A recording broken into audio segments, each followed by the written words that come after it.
Top Game with your host, Sammy Castro.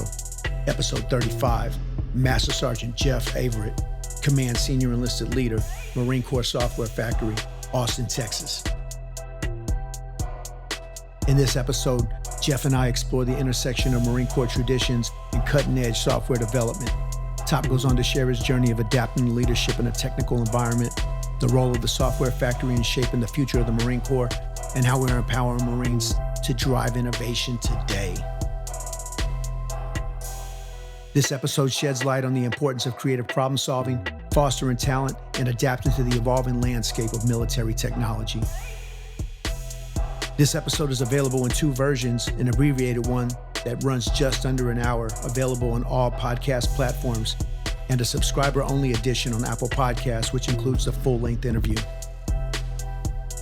In the subscriber-only edition, you'll gain access to additional in-depth discussions, including exclusive insights hard-earned along Top's journey, behind-the-scenes stories from the software factory, and more detailed conversations about the future of talent management in the Marine Corps. This extended version offers a richer understanding of the challenges and opportunities that come with leading Marines in a tech-driven environment, providing invaluable lessons for current and future leaders. By subscribing, you're not only getting more content, but supporting the podcast, enabling us to continue bringing high-quality, in-depth conversations with game-changing leadership in the Marine Corps and beyond. Whether you're catching the standard version or subscribing for the full experience, thanks for tuning in. It's a little soft through these things. Yeah, it is. It is. You get used to it. So I've been doing this thing, this Top Game podcast, since I want to say 2018, somewhere around there. I had been out of the Fleet Marine Force for like 8 years and was selected for Master Sergeant, and I tried to wiggle out of orders to Okinawa, but it wasn't happening. The monitor at the time for the 2600s was Master Guns Willie Pasqua, his Master Sergeant at the time, and he's like, I need you in Oki. And I was the only knucklehead that had put Okinawa anywhere on their dream sheet, because a mentor of mine by the name of Jay Confer, part of the Marine Cryptologic Office, had said, "Hey, Sam, Okinawa is the Marine Corps' best kept secret." And he wasn't wrong. But I put it on my list, and of course, I was probably the only one that put it on their list. And so west we went, so far west that we were in the Far East and on the other side of the international date line. And we ended up loving it. But I had this sense of inadequacy, professional paranoia, maybe it's imposter syndrome, that I wasn't going to be enough in that role because I had been outside of the Fleet Marine Force and the greater community for so long.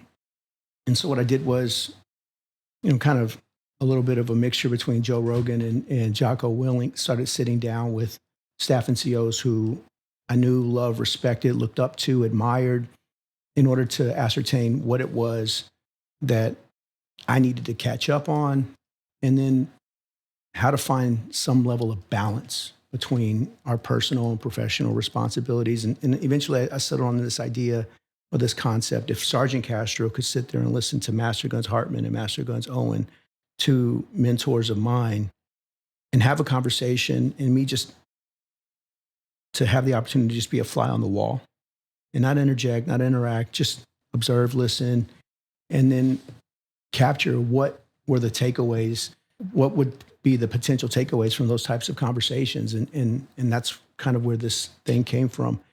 And from the beginning, it was understandably very 2600 centric. And then I started to branch out and get some other occupational fields, MOSs in there, few officers, predominantly staff and COs, but a few officers, chief warrant officers in particular. And then, I got a Sergeant Major Marquez, Sergeant Major George Garcia, the third brother of mine. He was a former 2600 now, and he's the director at the Staff and CO Academy out in Camp Pendleton, if I'm not mistaken, last I checked. But, one of the things that I haven't done sufficiently in my time as the DCI SEA is start to bring in some of these long ball hitters from some of the other occupational fields under our portfolio as it pertains to information as a warfighting function. And the other thing is, highlighting specifically for this interview, some of the magnificent things that are currently underway here in Austin, Texas. It's a little known secret in terms of what it is that you all are doing. And some of the, I would say, opportunities that exist here to be able to do more with less, the understanding that more is not better, better is better. And there's an aspect where here, in a very unique and advantageous fashion, the Marines are learning while they're doing and delivering. And the time that I spent with the Marines yesterday in my, was a 2-hour Master Guns TED Talk with some back and forth, understandably, but by design, man, these Marines are just loving what they're doing. And, morale is through the roof. I asked one of the Marines, are you a dreamer? And the first one was like, is that a rhetorical question? Master Guns? But later that evening, I was sitting down with the other sergeant, whose last name escapes me right now. What? Maxwell Idler. Yeah, Idler. He told me in the lobby bar at my hotel, he's like, Master Guns, I was hoping you was going to ask me. I said, well, what would you have said? Fuck yeah. And he's like, I would have said, fuck yeah. And so then this morning, I'm talking to Colonel Bach as I'm, coming into the building and getting set up, for our almost a 2-hour office call between just he and I.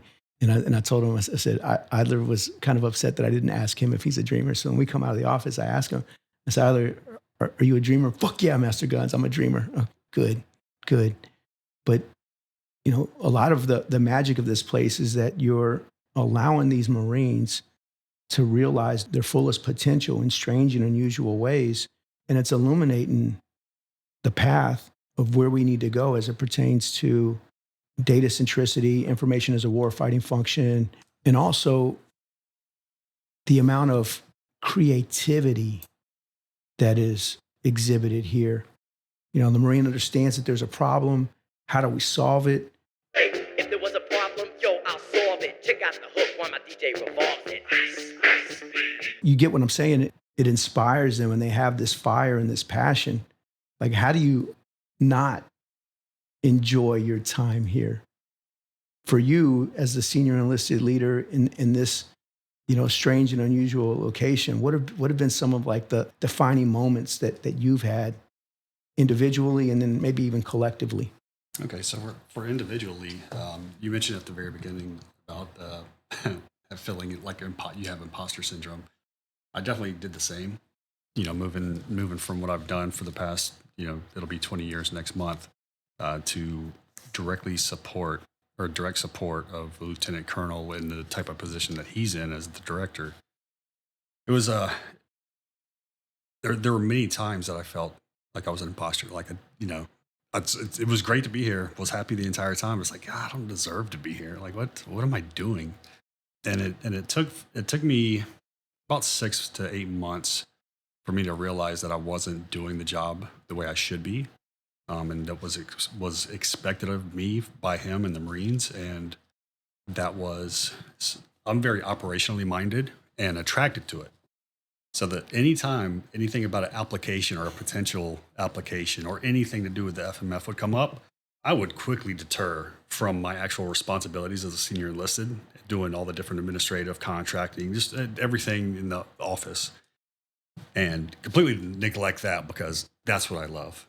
So it took a while and a little bit of like getting to know myself better to realize how to pivot, and I did, and the adjustment hasn't been too complicated. I thought it would be horrible, because I don't like doing administrative stuff, but yeah, that was one for me. And then the second part was for the Marines. Yeah. I think we're just now to the point where we're out of the honeymoon phase, and everybody's like fully settling in, and really kind of witnessing what we're doing here, what limitations they have and don't have as far as their education and continuing to better themselves. I've told quite a bit of people, because we've been challenged before, and asked, like, how are you going to mentor these Marines, like continue to evolve these Marines, teach them, let them grow and get their experiences? And my response is, well, my Marines in the past year have visited more FMF units than most Marines will in a 20-year career. They are getting exposure to all of it. when most Marines just sit in their little stovepipe of their MOS and just hop from whatever battalion to battalion to battalion. So I think the biggest reward, in my opinion, for them is that very young exposure to all of it. They get to know exactly what the MAGTAF does, its roles and responsibilities, and then they get to learn about the systems that they can create software for to better support them and enable their commanders in the decision-making process.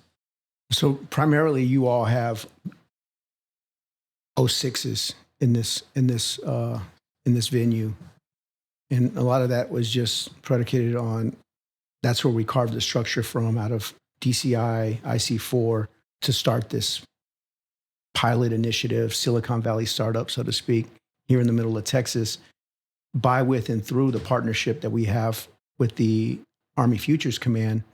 From everything I've seen and observed and heard and read and engaged in my interactions, has been a phenomenally positive, beneficial, mutually beneficial relationship between us and the Army. And we came through here sometime back with General Glavy. I think this is my fourth time here.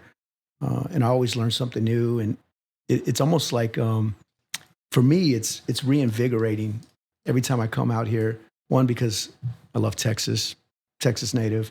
But the other part is just to see the enthusiasm that's represented here and the ingenuity and the initiative that these hard charges bring to the fight. But what scares me is that we're potentially limiting the talent pool in terms of who we bring here. And has anybody talked to you about maybe expanding it out to other occupational fields within DCI portfolio or elsewhere in the Marine Corps through the screening process? Absolutely. So we've had everything from E6, E7, CSO get a hold of our application and apply for it, all the way down to an admin clerk. Like if we go look at my application roster, you're going to see a variety of MOSs that heard about this and want to be here. But the unfortunate truth right now is we can't accept them. In the future, the goal is to be able to have it any MOS or primary lat movable into MOS. That way we can actually take or employ that talent that is across the fleet in this environment. And so, as I was talking to Lieutenant Colonel Bach earlier this morning, the Marines coming out of this is just my perspective. One person's observations, and maybe there's some bias associated with this, but this isn't just an 06 thing. Not at all. And they come out of here, and I think we've yet to determine like where this fits neatly. I don't think it does. It reminds me in a lot of ways of language training, pun intended, because they are learning software, development, software engineering that's done in a variety of different languages. Correct. But we're not going to give them foreign language proficiency bonuses or pay like I get for speaking Spanish and testing on it regularly. Has any of that conversation come up in terms of kind of spitballing and whiteboarding with the Marines? Like what is it going to take to retain them on the back end of this experience and post their utilization tour? Okay, so knowing that you have a soft background, also, I don't. Thought you were MARSOC. You thought I was a MARSOC guy. I'm going to take that as a feather in my cap. But no, I'm not. I had some time at Special Operations Training Group as an instructor evaluator. Not the same thing. And when it was time for me to make my final approach into MARSOC, I was diverted down a different path by then General Stewart with a tour within the Defense Attaché System service of DIA. And I did about 3 years in total between training and assignment with DIA at the embassy in Santo Domingo in the Dominican Republic. But no, I'm not a SOCSF guy. Okay. But I could probably play one on TV, depending on who you ask.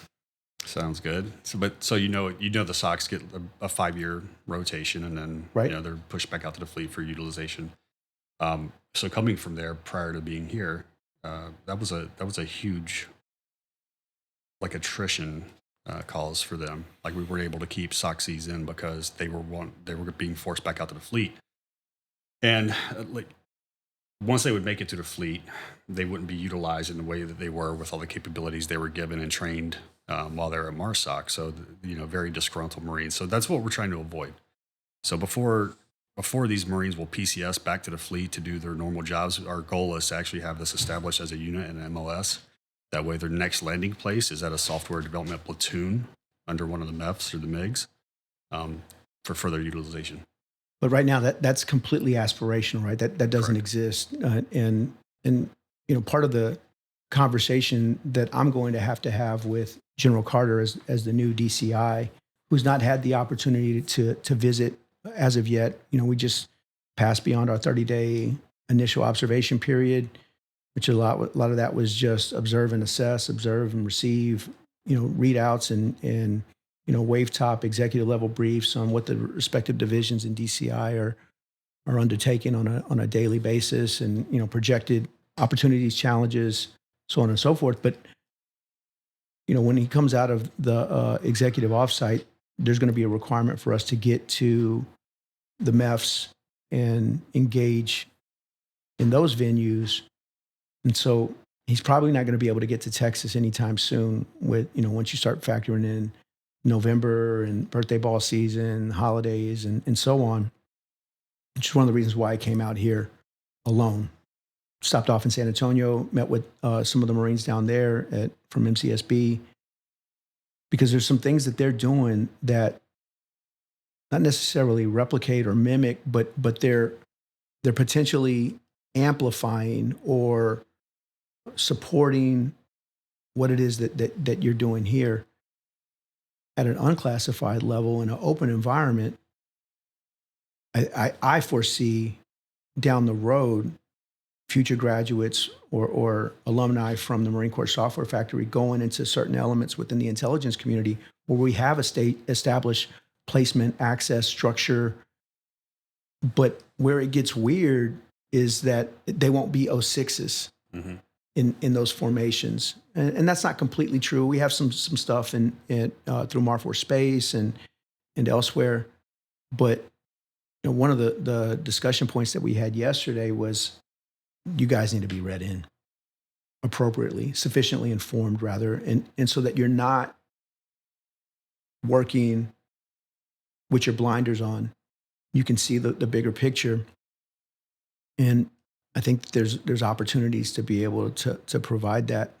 And I know that, as a pilot initiative, we're usually hard pressed to sufficiently resource those pilot initiatives. And I know we had talked in the past about, getting your guys the primary weapon systems that they needed. Did we ever resolve that? Do I still owe you anything on getting them government furnished equipment that they can use in a manner that's unencumbered by connectivity and all of that, just so that they can create? I was able to source it with end-of-year funds last year. So they're working with some pretty robust devices, powerful devices. So what are they using? They're using Dell performance machines, just really high-end specs. And that's hitting the mark. Absolutely. They're loving it. Especially with TAC and us working on Tactical Assault Kit, WinTAC. Right, because it's an .NET framework. So initially we were having to spin up a Windows VDI on the Apple computers and then code for that. But having these Windows machines, it makes night and day. It speeds them up so much better. So I know the machines we have are powerful enough to actually host a GPT on it. So I apologize because we got just straight into it, but I want to shift gears a little bit, kind of go back to your story. Mm-hmm. And for the record, full name? Master Sergeant Jeff Averette. I've been pronouncing it Averette. I'm probably just saying it wrong. We're country boys from North Carolina. So you're from North Carolina originally?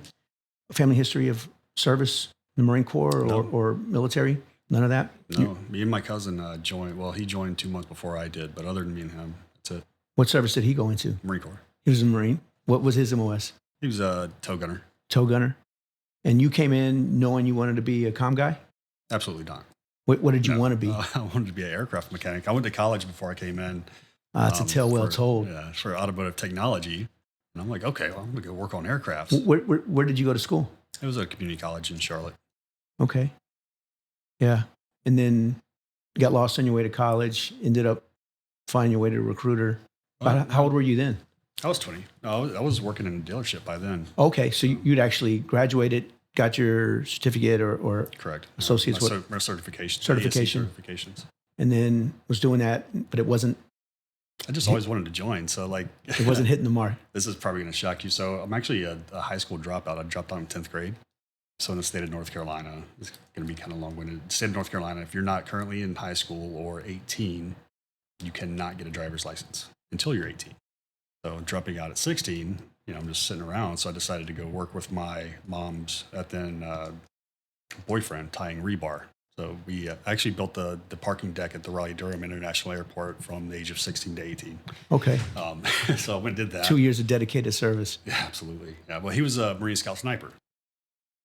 So he was a Marine Scout sniper. So I was working with him every single day, 6 days a week, working, from 05 to 1700, just being around him and seeing what his mentality and demeanor was like as, prior Marine sniper, kind of like embedded that thought that I wanted to be one also in my head. So when I turned 18, was able to get my driver's license, went to college, did 1 year of that, got my certs, and then went and worked in a dealership. And then it was still like, it's kind of boring. I still want to go in. So I went, joined, and 2 months later, I got that phone call like, hey, we had a spot open. You want to go? Like, sure. And then get the maps and it's open contract. Like, oh yeah, you're leaving early. So you get up like, oh shit. Okay. So they put me in for DASC, Direct Air Support Operations Operator. So Yeah. radio operators for the air wing. And I failed that Data school. links and all that stuff, right? It was really just setting up the DASC part of it. So it would have been on the comm side. Okay. But just going through that comm school or their comm school in 29 Palms and all the acronyms, I'm like, what is going on? Like I bombed it horribly. So they transferred me over to be a satellite operator. So satellite or GMF, Ground Mobile Forces, satellite communications operator and maintainer. So I went through that school in Augusta, Georgia, graduated that, went to 9th Combat Battalion, deployed 3 months later to Iraq for a year. So I already know this, but what I don't know is what's your wife's name? Like, what does she do? Marcella, she actually works here. She works here. Yeah, she's a part of the college staff. That's awesome. That's awesome. So what's her background? Is it in education or is it? No, she's been a hairstylist for over 20 years. And then diversified upon arrival and Absolutely. was able to get into the system. Did they provide her any level of like support or like preferential, employment? Yes. They did? For the military spouses, yes. Oh, that's awesome. It's almost like when a Marine gets out and they go to apply for a police officer position, you get a couple extra points Okay. towards your test or, your rating. So That's great to hear. So Texas is amazing when it comes to military, like active duty, retired, and their families. that is true. If you heard of the Hazelwood Act, I'm sure you have being here. I haven't. Once your federal benefits expire, if you enlisted from Texas, the Hazelwood Act kicks in and you can get essentially almost a second GI Bill, but it has to be at a public university, a state-funded university.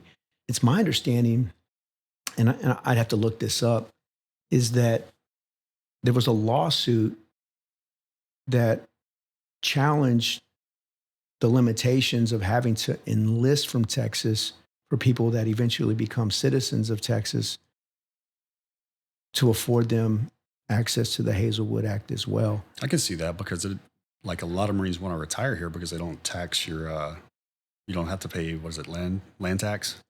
Yeah, if you, depending on your VA rating, there's a rubric that they use, and if you homestead your property, you won't have to pay. You don't have to pay as much, or you don't have to pay any land taxes at all. Yeah, then that's huge. Yeah, I'm looking up to see if there was a lawsuit in the news. I don't have a young Jamie. Yeah. Scribe. Yeah, to look it up for me. But Can I circle back to something that we talked about yesterday? Sure. So just for the listeners, we talked about his Centurion initiative, and I really like the idea of growing these Marines for these specialty things when they're very young, and slowly like just adding more and more and more and more to their armory, their intelligence armory, or how do you see we get after that from private? Like how do we start that? Like we can do it now with some of the sergeants and above, but how do we get that going from the day beginning? one? The answer, as is often the case with most things like this, when it comes to change, is carefully balancing speed and trust, so we can move fast and fix things to build the type of warfighters that we need going forward, particularly on the enlisted side, to deliver a more capable, more credible, more competent, more lethal master gunnery sergeant in our formations.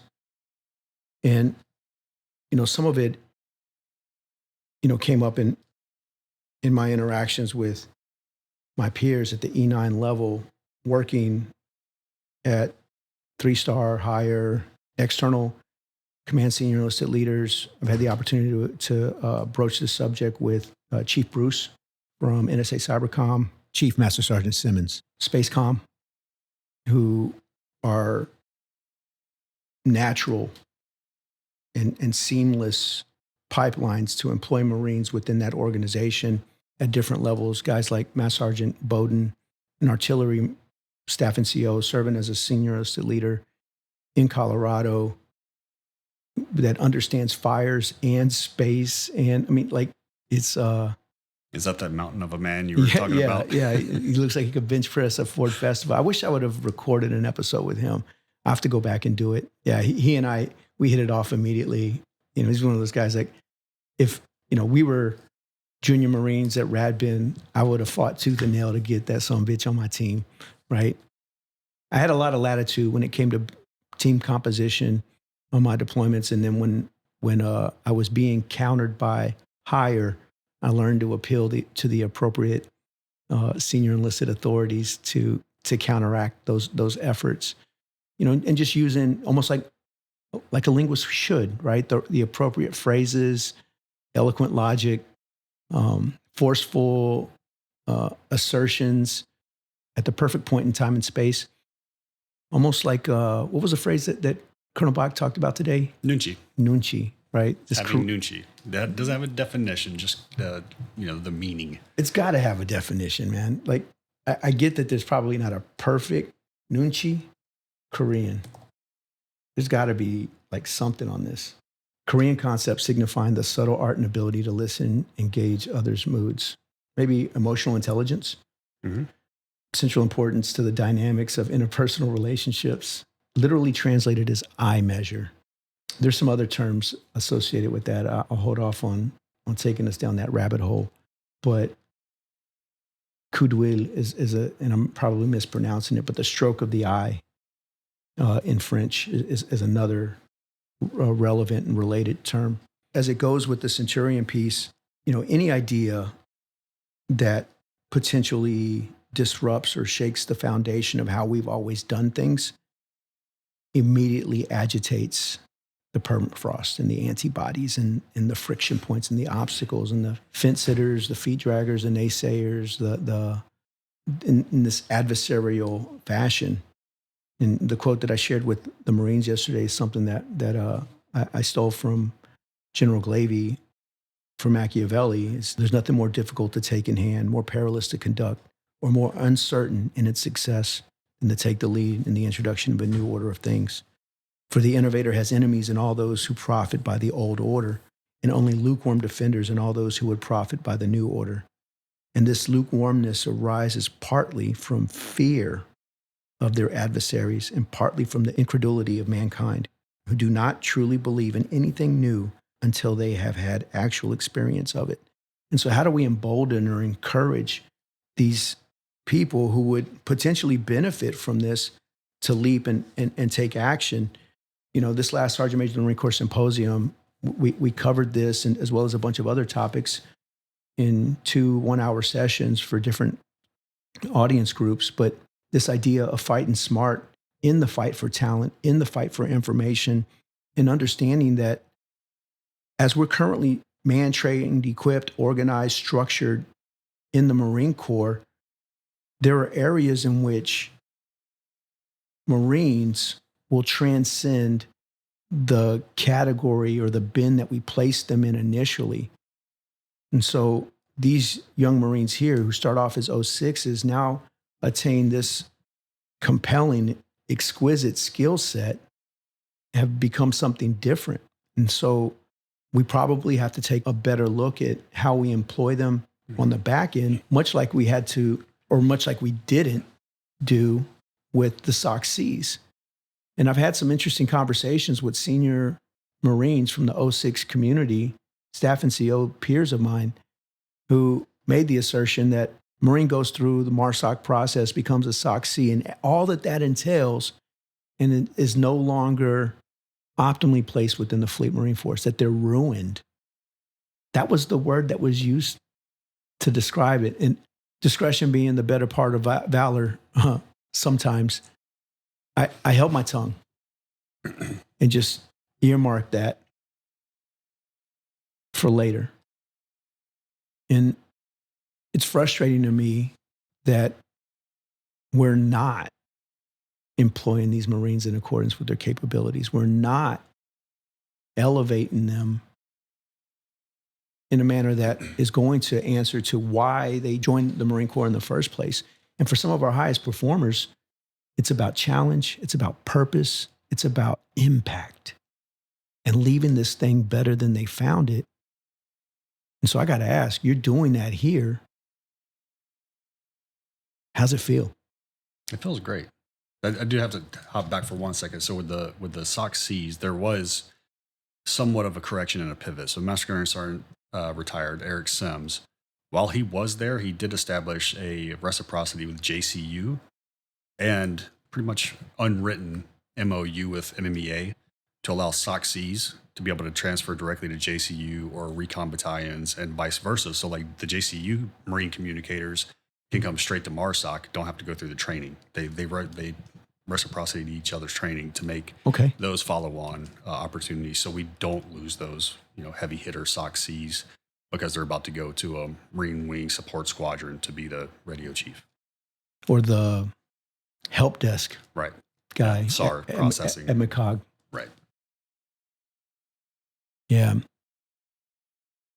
There is an element where those guys are no longer just comms either.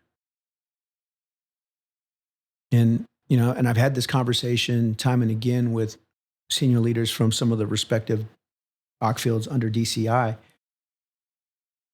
If I put a calling message out to the different OC fields, to the entire Marine Corps, to solicit for nomination packages to replace me as the DCI Senior Enlisted Advisor, contingent upon the understanding that if you compete but are not selected, runners-up would be assigned orders to be a MIG operations chief. The interest in competing at that point in time diminishes tremendously. Really? I like operations though, so I'm like, okay, I'll try. Kind of my point is, I need people who are willing to come out of their stovepipes and look at the bigger picture.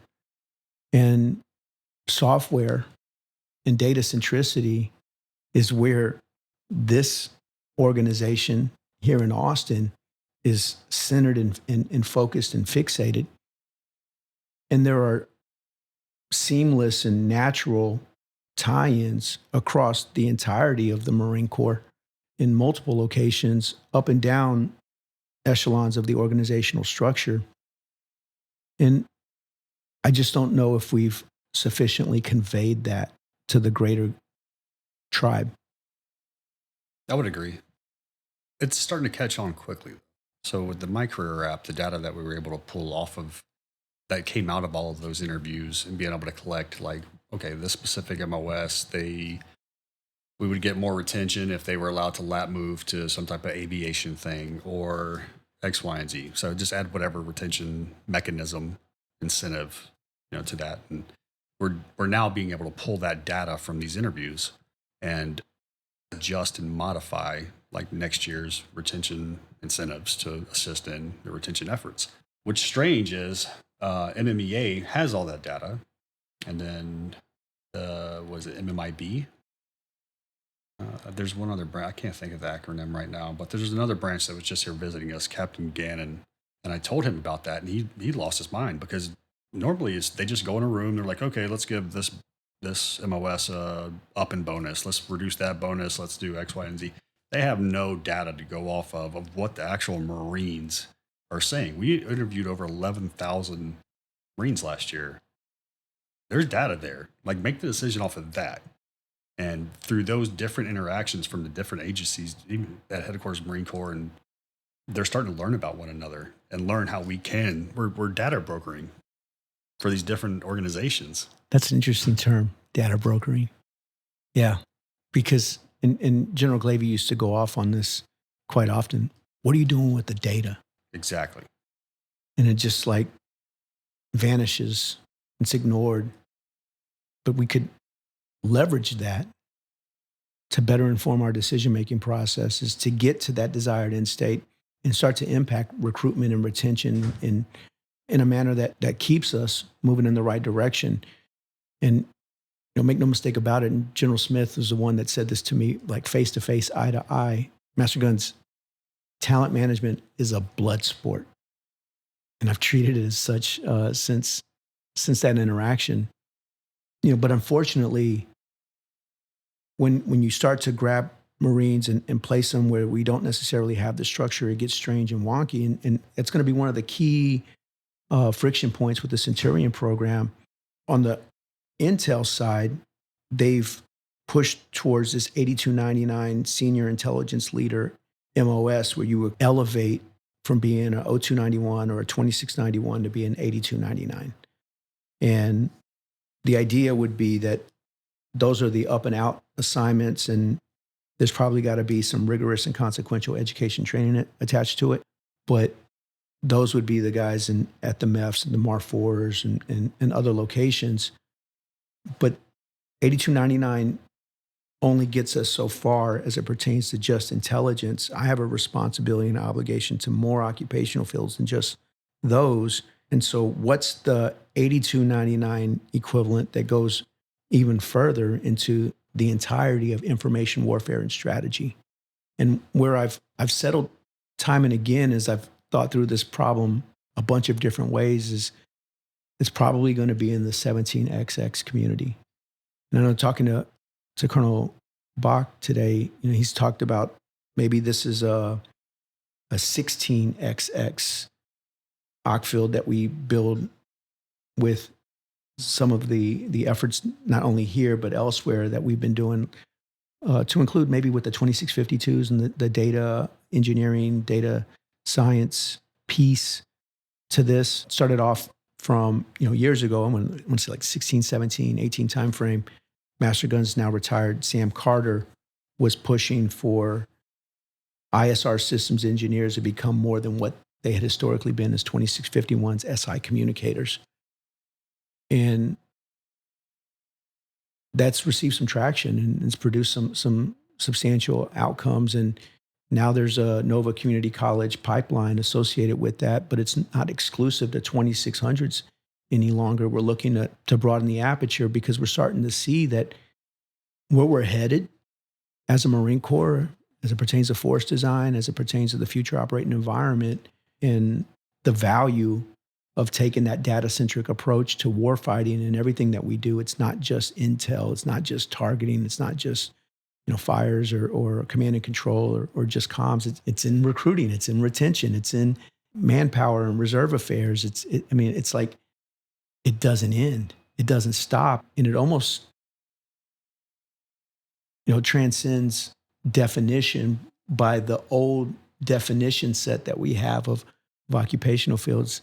It almost has to be kind of like MCMAP, right? Where you get you drop your web belt, now you got a tan belt, and down the road, you might be a red tab, black belt instructor trainer.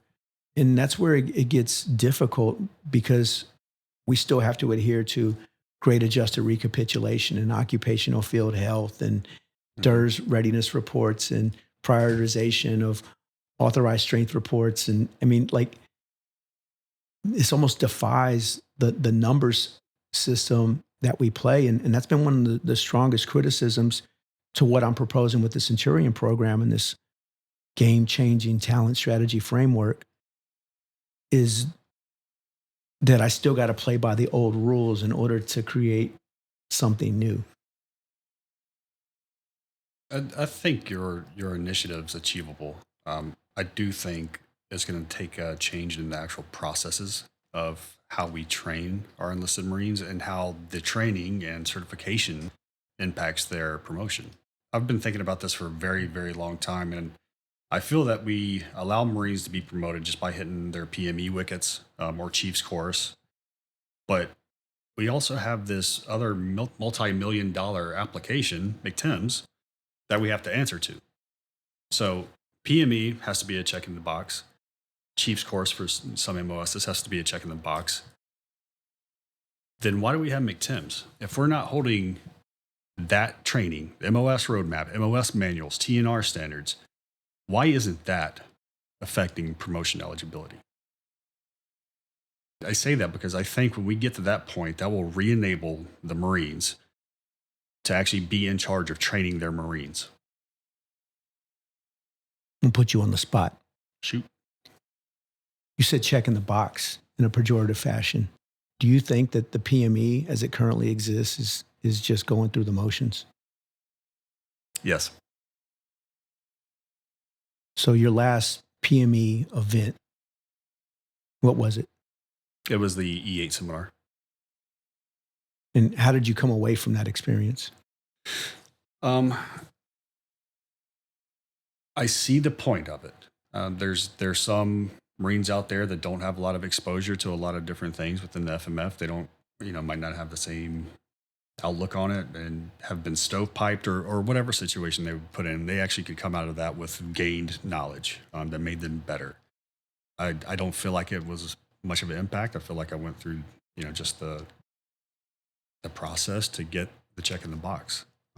And that's why I've suggested to them, like, add another week, add in Lean Six Sigma training, or it's escaping me right now. What's the other Agile, one? Scrum Master training.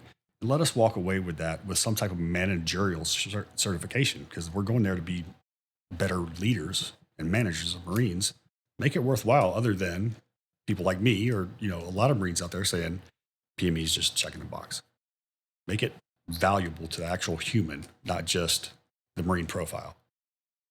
Yeah, I've had mixed experiences during career with regard to professional military education. I always loved it in terms of the opportunity to back away from the day-to-day and focus on my own personal growth and development during those timeframes, and usually did more than was asked of me in terms of the assignments. And then my own, I am admittedly an autodidact. I teach myself where I find the experts and I learn from them directly without necessarily having the burden of being in a rigid, formal classroom environment. And it's stood me well over the test of time. It's taught me how to learn faster. One of the things I was sharing with you yesterday, if there's a book that I have to internalize, not just consume or ingest and just pass through my system, like, fast food. If it's something that I need to become part of my brain housing group in perpetuity, I'll read it in a physical form factor, like preferably a book. Maybe it's a digital form factor in terms of a digital book, an ebook, but I'll also listen to it simultaneously. And then key elements that I have to hold on to, I'll write out by hand in my notebook and hold on to it. And it's something that I learned when I was at the Defense Language Institute. I didn't have strong, I would say, study skills going through high school because I didn't have to. I've always been a phenomenal test taker and played to that, skipped out on most of my homework because I was just being lazy. Ace a test, but have about a C average from regular assignments. That bumps me up to maybe a B minus or a C plus. And, that was passing. But that's not how I approached it at DLI. And as I had the opportunity to kind of reset, recalibrate, I was 23, 24 at the time, and genuinely applied myself. And that's, some of what the Marine Corps has provided me is that sense of direction, that sense of purpose, and an opportunity to capitalize on my potential, on my aptitude. And I see a lot of that with these Marines here. And like just their excitement. For me, it's awesome. Like I said, I enjoy every time I come here. And that's what makes this different. This is not a check in the box. No, not at all. No, they are enrolled at Austin Community College for the technical accelerator. Regionally accredited. Correct. Rigorous and consequential education and training, doing while they're learning and delivering real value to the Fleet Marine Force in real time. Correct. So if you could go back in time and talk to the sergeant version of yourself for an hour or two, what wisdom would you impart upon that Marine? The first thing would be to take care of myself better. Coming up in the early 2000s, mentality was different back then. Like, light duty, you fucking pussy. Yeah, just dig through it. Okay, well, I'm 9 surgeries later now. Hit 20 years in a month. I would argue that case, or argue that mentality. Like, my body hurts. Like, hey, dumbass, like, take care of yourself better. Like, yeah, if you need to take a knee, take a knee. Don't overdo it. Yeah. It's same thing with mentality that I have to tell the Marines here. This isn't a physical job by any means. I'm not saying they're fat slobs. You've seen them. The listeners can't see them, but they're fit. They Every are. single one of them. Yeah. But I believe the mental fatigue is a lot worse on a human than the physical fatigue. No doubt. Because I've seen them go from being fresh to completely just drained, brain just almost gone. It's like, you need to stop. You need to take your ass home, go get some rest, take tomorrow off. I'll submit you in for leave right now. Go rest. Leave your computer here. Stop working. Go get some rest. Stop, turn it off for a minute. Like, you need to slow down. It's kind of like the guy that wants to run. What's his name? The marathon runner that'll wake up and just run a marathon. Cam Haynes, the hunter. Mm-hmm. He goes out and runs a marathon every morning. Like, you're crazy. No, you can't do that. Something's gonna break. Same with their mentality or their mental status. So that's the advice I would give myself. Like, just take care of your mind and your body better. And who gives a shit what somebody thinks about you if you're hurt? Like, they're not the one paying your bills. They're not the one promoting you. Fuck them. What advice would you give to the next senior enlisted leader here at the software factory coming behind you? Like, what's going to be part of your turnover? So the mentality that you described of what you do up at DCI and the one that I attempted to describe in the same way, I know that my job is to take care of, for you, the general, that lieutenant colonel. Make sure that he has everything that he needs to be able to do his job on our behalf to keep this thing going. You need to have that mentality instead of trying to be on the fucking production floor doing the cool shit with the Marines. That's their job. Your job is to fucking assist him and advise him. Yeah. Yeah. And that part gets hard. It does. And so yesterday when I'm talking to the Marines and I flash up that image of Luke and Yoda, that always lands with the junior Marines, the idea that you're not always going to be the hero. At some point in time, you're going to be the guide. You're going to be the mentor. You're going to be the lore keeper in order to compel or support or provide some level of understanding that is yet to be attained directly through experience to the Marines coming behind you. And sometimes that's difficult to accept. But, for me, I was fortunate because one of my master gunnery sergeants by the name of Dave Owen, he's now a civilian working at Cybercom, retired 2691, told me that, and I was a sergeant, your mark will not be determined by your individual accomplishments. It will be better determined by the accomplishments of the Marines from your team that go on to become team leaders themselves? And how many of those teams also produce team leaders? And when he put it to me like that, I was like, that makes perfect sense. And so when I had team members that became team leaders in and of themselves and saw them surpass me as they do, and others that got out and then now became fathers and husbands and leaders in their own right in the civilian sector, and we've maintained that connectivity over time. And I mean, it's been humbling. And to some extent, I felt like had I left the service to go on and do other things outside, I think I would have been fine. I would have done well for myself. But I don't know if I would have been able to accept the uncertainty of what I could have done if I'd have stayed in.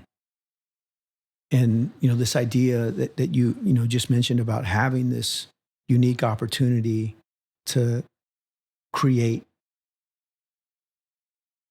more opportunities for those coming behind us. And it kind of goes to something that was discussed in a recent session that I had as I'm developing the storyline, the pitch deck for the Centurion program, is this idea that power is not defined by what it can destroy, but rather by what it can create. And what I love about this place is how you're empowering these Marines to demonstrate innovation and ingenuity and creativity to the point that the level of difficulty and the complexity of what they're doing, when compared with their tradecraft and their expertise, hits this center line that establishes this sensation of flow accompanied by time dilation. And they're just in the moment and loving it. And it's infectious. And I hope that everybody that comes out here gets to experience and see that. But more importantly, I hope that we continue to push this such that it trickles out and the rest of the Fleet Marine Force gets to benefit from it. And Top, I'm telling you, your mark is being felt here. And I'm in standby mode waiting to help. All you do is just need to let me know. Roger that. Thank you, MSgt. Anything else you want to convey?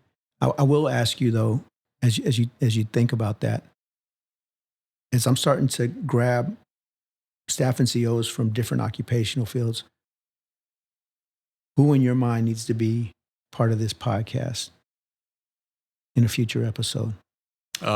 Master Sergeant Mike McGrath from JCU.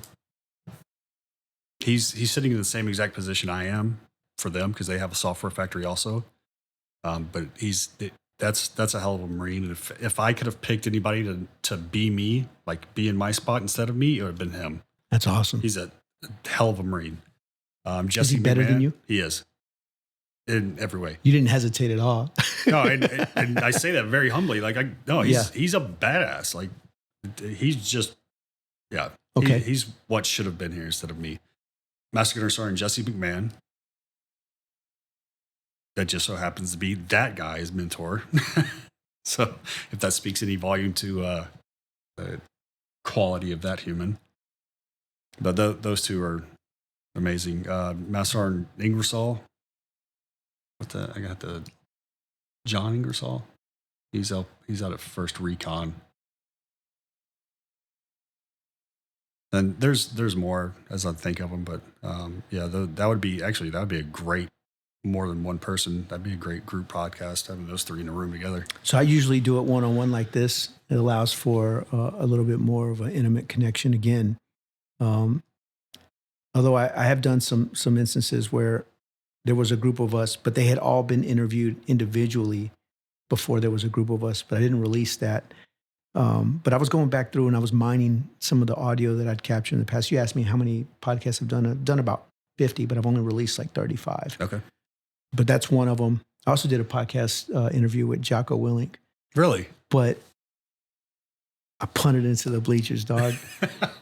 I had a different setup, right? You know, good judgment comes from experience. Experience comes from bad judgment. And when I was using an iPad, it wasn't the lightning cable to the Shure mic specifically designed for iOS wasn't fully seated. So it recorded off of the internal microphones of the iPad, not the... It'll sound like he was sitting way over here. Yeah, I mean, and I did my best to run through and fix it, but I've just kept it as a personal. I've not shared it with any or many people, but we do have a connection. And if I asked him to come back and record again, I think he'd be more than happy to do so. There's an aspect where I enjoy where this podcast sits just beneath the radar as an artifact, almost like a Jedi holocron, available for those who need it, those who find it, those who use it, but not necessarily elevated, skylining Right.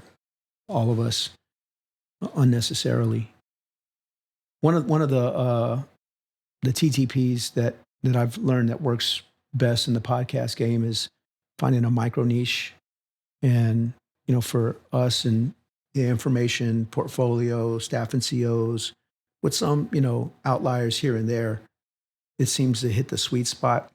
All of the feedback that I've received from senior Marines to junior Marines, retired Marines, it's been overwhelmingly positive. I've been asked to shorten them, but then I've had more people tell me, no, keep it just like it is. Just this is unscripted, and we're just talking. I don't even know what time it is because I took my devices off. So it's like we've been doing this for almost 2 hours now. This was nothing. As far it doesn't feel like it. It's effortless. Yeah, this was great. But there's also this other aspect that I wasn't really prepared to accept or understand or had not even conceived. But a mentor of mine by the name of Rich Dudo, Master Gunnery Sergeant, now retired, who was a huge history buff, particularly with regard to Marine Corps history. He's like, Sam, these are audio biographical sketches of some of our very best leaders. And this is important. And you need to understand that. You need to be aware of that. That kind of made me feel woozy when he first said that to me. Took the wind out of me. Because I hadn't really contemplated in that fashion what this thing is. It was originally just me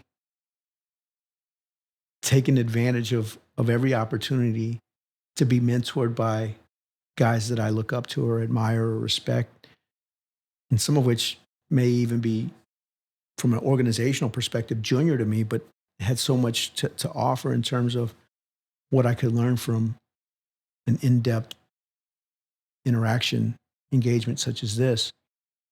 But instead of holding on to it unilaterally, packaged it up and shared it with those that may eventually find it. And it's been just one of my TTPs to incremental improvement over a sustained duration of time towards unattainable perfection in all things that we do, which, kind of going back to where we started, is an indication of imposter syndrome. And with that, we out.